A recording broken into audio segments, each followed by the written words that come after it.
Hindi porket nahihirapan tayo, tatanggalin lagi ng Lord yung mga bagay na nagpapahirap sa atin. Lalo kung yung mga bagay na nakakapagpahirap sa atin ngayon is actually the very thing that will make us strong. Ang tunay na mature na Kristiyano, alam niya na yung today's struggle is for your tomorrow's growth. Kung gagamitin ka kasi talaga ng Panginoon, hindi ka niya ipopromote hanggat di ka handa. So kung bago ka niya i-promote, ititrain ka niya. Itadaan ka niya sa equipping. Itadaan ka niya sa mga trials ng buhay. Parang yung espada, bago magawa yung espada, minamartilyo yan. Hinahammer yan. Dinadaan yan sa init para magkaroon ng hugis. And sometimes, nagagalit tayo sa Panginoon kasi pakiramdam natin para tayong minamartilyo lagi. Sunod-sunod ang mga pagsubok. Parang pakiramdam natin, Lord, ano ba gusto mo mangyari sa akin? Bakit parang padurog na ako ng padurog?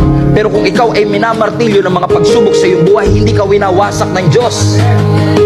He's not destroying you, He is shaping you.